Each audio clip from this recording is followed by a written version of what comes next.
Hello friends, welcome to my new episode of my channel. আমি প্রীতিশ, যার হাত ধরে আমি সিনেমা দেখা শুরু করেছি, যার সিনেমা দেখে সিনেমার প্রতি ভালোবাসা আমার জন্মেছে, বাংলা সিনেমার প্রতি রেসপেক্ট এবং ভালোবাসা দুটোই জন্মেছে, তার আজকের জন্মদিন। সেই মানুষটার আজকের জন্মদিন, অন অ্যান্ড অনলি সুপারস্টার দেবদা, যার আজকের জন্মদিন। আমি ভীষণ ভীষণ হ্যাপি। খাদান এত সাকসেসফুলি বক্স অফিসে চলছে এবং দেবদার একটা বড় সড়ো কমার্শিয়াল কামব্যাক হয়েছে, সেটা নিয়ে তো আমি ভীষণ খুশি। এছাড়াও দেবদার যে ছোটবেলা দিয়ে আমার প্রতি যে স্মৃতি জড়িয়ে আছে সেটা নিয়ে কথা বলবো। দেবদার আমার ফার্স্ট সিনেমা দেখার চ্যালেঞ্জ 3 বছর বয়সে, যেটা দেখার পর থেকে সত্যি বলছি সিনেমার প্রতি আমার ভালোবাসা বেড়ে যায়। সিনেমা দেখতে আমার ভীষণ ভীষণ ভালো লাগে। দেখে আমি নিজেকে মনোরঞ্জনের থেকে আরম্ভ করে প্রচুর কিছু শিখি সিনেমা দেখে। ঠিক আছে, দেবদার প্রতি তো আলাদা রেসপেক্টই আমার বেড়ে যায় এবং তারপর তো প্রচুর সিনেমা দেখেছি টিভিতে, যেমন প্রেমের কাহিনী, আই লাভ ইউ, বলো মানে না, এইগুলো তো টিভিতে দেখেছি। এছাড়া বলো না তুমি আমার হলে দেখতে গেছিলাম 5 বছর বয়সে, সেই সিনেমাটা অনবদ্য একটা সিনেমা। দেবদার কোয়েল দীপ্ত জুটি সেরা।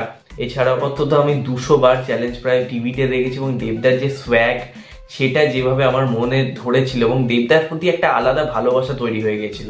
দেবদার প্রতিটা সিনেমা আমি জাস্ট ছোটবেলায় কেঁদেছিলাম লিটারেলি লেচক্কা দেখার জন্য, সিনেমা দেখতে যাওয়ার জন্য। 5 বছর বয়স ছিল যে চলো লেচক্কা দেখতে নিয়ে চলো, আমার মামাকে আমি জোর করেছিলাম, তার কারণ আমার এতটাই জ্বর ছিল এবং আমার মা স্বাভাবিক যেতে বারণ করছিল, বাট আমি তাও গেছিলাম কেঁদে অনেক কাণ্ড করে, কিন্তু লেচক্কা দেখতে যাই শুধুমাত্র দেবদাকে দেখবো বলে। তখন কিন্তু সিনেমা এত বুঝতাম না, স্বাভাবিক। তো তখন আমি অ্যাকচুয়ালি দেবদাকেই যে স্ক্রিনে দেখার জন্যই গেছিলাম।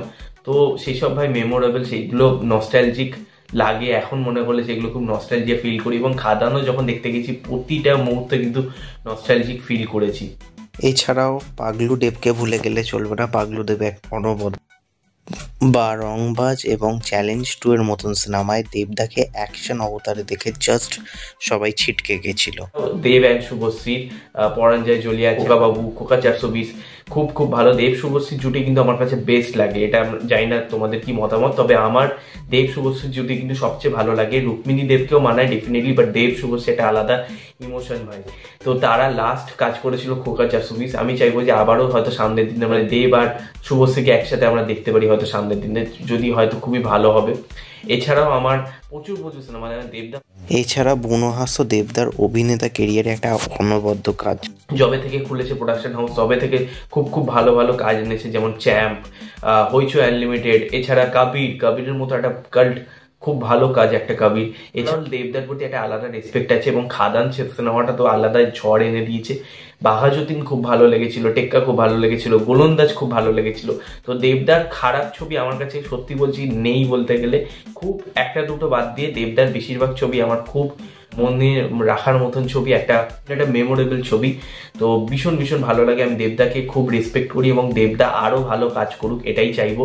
এবং দেবদার প্রচুর সিনেমা এরকম হোক যাতে আমাদেরকে মনোরঞ্জন করে যাক দেবদা, এবং অ্যাজ আ প্রডিউসার দেবদা আরো সাফল্য পাক, এটাই বলবো। Thank you. তোমাদের কি মতামত ডেফিনেটলি কমেন্টে জানিও। ভিডিওটা ভালো লাগলে লাইক করো, শেয়ার করতে ভুলো না, বন্ধুদের সাথে শেয়ার করতে ভুলো না। এছাড়া সাবস্ক্রাইব করো, পাশে বেল আইকন ক্লিক করো। নেক্সট দেখা হবে, ততক্ষণের জন্য টেক কেয়ার।